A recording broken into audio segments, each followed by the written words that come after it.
If people didn't realize how legendary Hakeem was going to be before this series took place, they certainly knew after it. Lakers head coach Pat Riley put it this way about defending Olajuwon. "We tried everything to stop him. We put 4 bodies on him, and we helped from different angles. He's just a great player." All right, welcome back to another After Dark, everyone. Hope you all are having a good night so far. Hope you guys had a good day.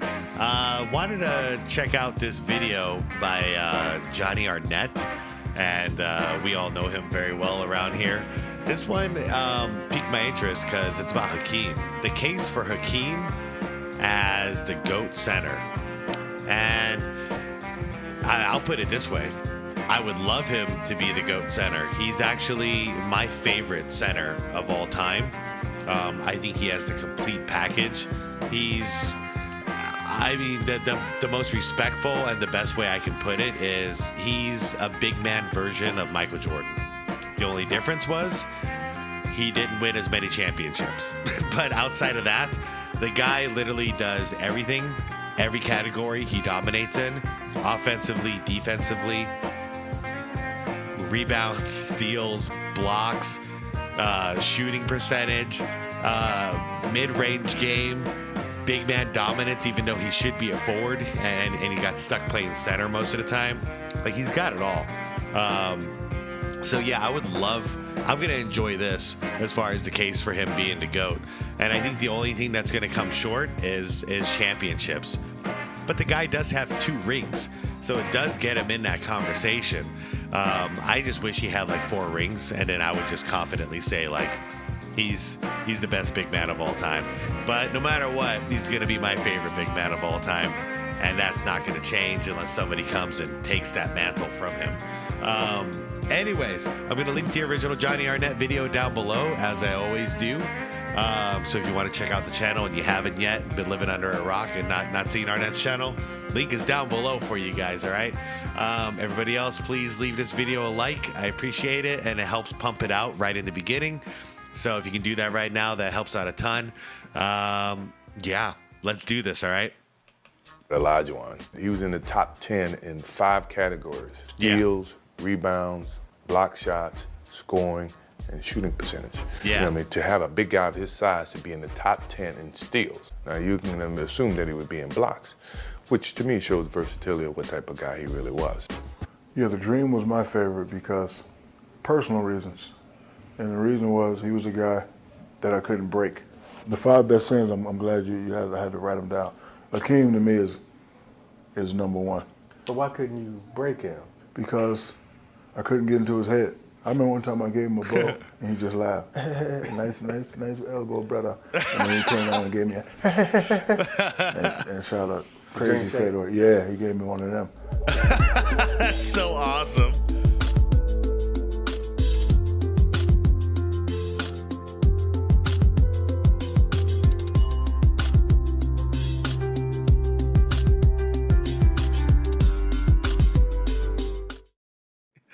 Great, best intro ever, dude.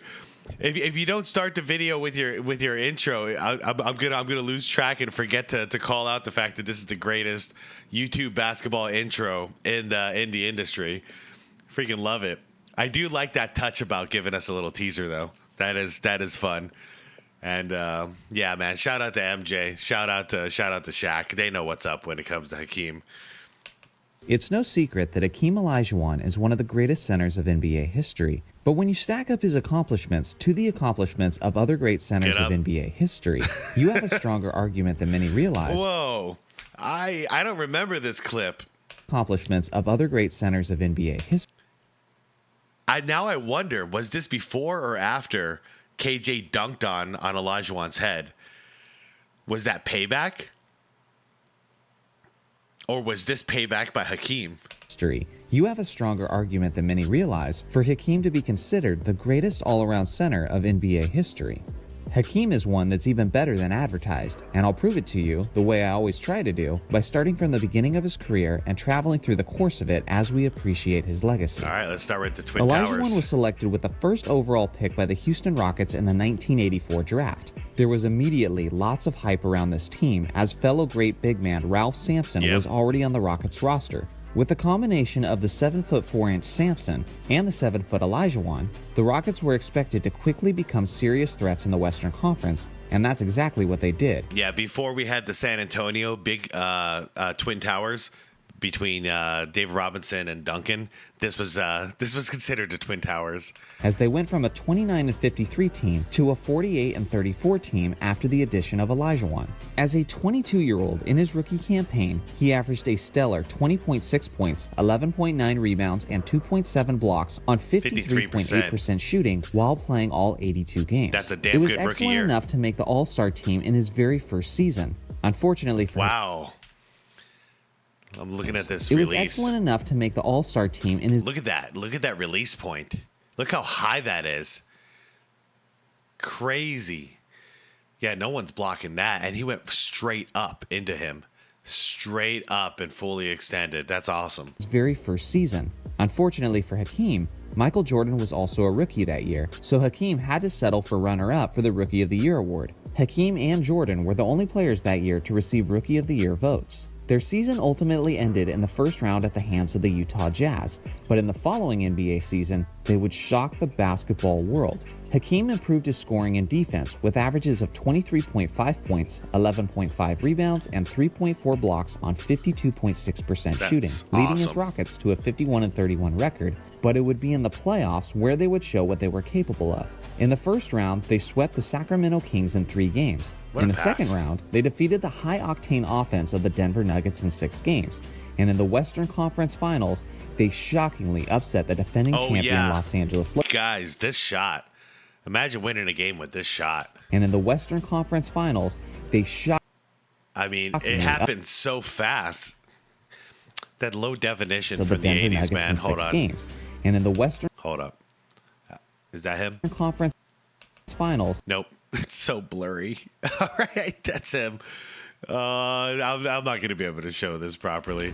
Okay. He catches it with his back facing the basket up in the air. So as he jumps, he catches, turns around, and releases. Shockingly upset the defending champion Los Angeles Lakers in only 5 games. It was a series that Elijah dominated, even with Kareem Abdul-Jabbar often defending him, as Hakeem averaged 31 points, 11.2 rebounds, 2.2 steals, and 4 blocks on 52% shooting. Ooh, right on his head. This was a 23-year-old in his sophomore season, dominating one of the greatest centers of all time in the Western Conference Finals. If people didn't realize how legendary Hakeem was going to be before this series took place, they certainly knew after it. Lakers head coach Pat Riley put it this way about defending Elijah. "We tried everything to stop him. We put 4 bodies on him, and we helped from different angles. He's just a great player." And that's why I say I compare him to being like the big man version of Michael Jordan. Because they ran the same strategies with him, and you just can't stop certain players. You know, you can only hope to like contain them a little bit and challenge them, make it a little bit tough for him, but you're not going to stop him. It's just not possible. And it's crazy, even at that young of an age, he was so dominant. Because by the 90s, like the mid 90s, he had a counterattack for everything the defense would throw at him. The Rockets ultimately lost in the NBA Finals to the 1986 Boston Celtics in 6 games, who are still considered one of the greatest teams of all time. But just the fact that the Rockets were even in that series was an impressive surprise, especially when you consider the fact that their 2 best players were only 23 and 25 years old. Yeah, by the way, that's the same Celtics team that people shame Jordan for not being able to get past. It's the same team on his second year. And it's complete trash because Hakeem had a good team. So Hakeem had a much better team than the Bulls back then. But no, there was no way they were going to beat those Celtics. But to get there and to compete with them, you know, I think that I give him props for that. Just like I give Jordan props for competing with those same Celtics. They had no business, you know, being there competing against them. This team seemed destined to develop into NBA champions led by their twin towers. Sadly, they instead went on to become one of the great what-ifs of NBA history, as Sampson was dealing with severe knee issues over the next couple years, which would stop his development and eventually prematurely end his career. I forgot about that. One can only wonder if Hakeem might have been able to win even more championships if Sampson had been healthy and available to develop alongside him. Instead, Hakeem would I can't remember now. How old was Ralph Sampson when he retired then, or when he got those knee injuries? Because I always forget why they split up, but they didn't split up. One tower went down. Would have to spend the prime of his career carrying the team as the lone superstar, but with his skills and overall talent, he was more than poised to do so. He had an extremely polished game for a big man and had easily the greatest footwork ever seen from the center position. Easily. He had an offensive and defensive IQ that was through the roof. He was a terrific leader who had all the post moves, the mid-range game, the fadeaways, hook shots, and so on. Yeah, talk about a lead by example kind of guy. Was basically no answer for him. During the best stretch of his career, from 1986 to 1996, he averaged 24.7 points, 12.4 rebounds, and an absurd 3.7 blocks on 51.4% shooting. Damn. During that stretch, he led the league in rebounding He twice, got up. led the league in blocks 3 times, won 2 Defensive Player of the Year awards, and won the MVP award in 1994. He also recorded a quadruple-double on March 29th of the 1990 season. His final stat line said 18 points, 16 rebounds, 10 assists, and 11 blocks in one of the greatest games of NBA. 40 minutes, 18 points, 18 rebounds, 10 assists, and 11 blocks. Yep. Man, I forgot he got a quadruple double too. Man. That's a beautiful stat line, you guys. And he got a steal just for the hell of it. 10 assists, 16 rebounds, 18 points. Because he didn't slack off on the things that he's expected to do. You know, he's expected to get those points and those rebounds. But then he just tacks on 10 assists and a steal. And why not? Let's get 11 blocks in a game. That's ridiculous. Against Milwaukee, huh? NBA history. Hakeem is one of only 4 players to ever record a quadruple-double. Think that's crazy? Well, it gets even crazier. Just 12 games before that quadruple-double, Hakeem had a game where he scored 29 points, 18 rebounds, 9 assists, and 11 blocks. No player in the history of the NBA has ever officially recorded multiple quadruple-doubles in their career. Damn. And Hakeem Olajuwon almost had 2 in the same month. Damn. You could argue that no player in league history ever filled up the stat sheet as much as Hakeem did. If he played in today's game, he would be a fantasy basketball monster. Oh, yeah. We talk about Jokic right now being possibly the best in the world, in my opinion. I think he is currently. But his stat lines are insane. Now put prime Hakeem in today's game, forget about it. He'd be pushing it past these triple-double points. He'd be going for quadruple doubles for sure. 10 blocks. I mean, the first guy I've seen get 10 blocks since Hakeem is Wemby. So, you know, think Wemby, but like much stronger and a lot more experience, and offensively just a monster down low. You know, but defensively kind of similar the way they play. Yeah, I think he'd get multiple quadruple doubles per season right now if Hakeem was in today's game. And I'm not just shooting hot air. His style would fit perfectly right now. It really would. Could also make the argument that Hakeem Olajuwon is the greatest two-way player to ever live. Not only was he a great scorer, who was up close to 30 points a game during his prime, but he's also by far the all-time leader in block shots with a lead of almost 600 blocks. In the history of the NBA, only 10 players have won the Defensive Player of the Year award multiple times. Of those 10 players, no one averaged more points in his career than Hakeem Olajuwon, and once again, no one else is even close. With all of these stats, numbers, and achievements, you can begin to see how transcendent of a talent he was, but what people remember him for, more than anything, is the 2 championships he won in the mid-90s, and for good reason, because those were the times in the playoffs where I'm sorry, I've seen it 1,000 times, but the smoothness. He won in the mid-90s. Right here. This move right on Patrick Ewing. And for good reason. Bang. Because those were the times in the playoffs where he clearly stood out among his peers. During his runs in the 94 and 95 season, he dominated Patrick Ewing, Shaquille O'Neal, and David Robinson. Yeah. Speaking of title runs, Hakeem had one of the greatest playoff series of all time in the 1995 Western Conference Finals. Up against him was David Robinson, who made 8 All-Defense teams over his career, won a Defensive Player of the Year award, and was that season's league MVP. And even he looked completely helpless against the Dream, as Hakeem averaged 35.3 points, 12.5 rebounds, 5 assists, 1.3 steals, and 4.2 blocks on 56% shooting. Insane. 35, 12, 5, 1.3, 56%, 4.2 blocks. It's insane. Now, I mean, in a world where we had some of the best centers of all time, you got young Shaq, David Robinson, Patrick Ewing. Man, Hakeem Olajuwon was just... I really wish we got to see the Bulls versus Rockets finals. You know, I'm all for Jordan's journey, you know, retiring, why he did it, and going to play baseball and then coming back the way he did it. It's great. But this is the one thing that we're missing. I would have loved to see a showdown between Hakeem and MJ in their primes on the biggest stage in the finals. Talk about showing up the MVP. Has anyone ever done it more strongly than in this series? This 95 Rockets team was an underdog 6th-seeded team that Olajuwon drugged to their second straight NBA champion. I forgot they were the 6th seed. That's right, the second year.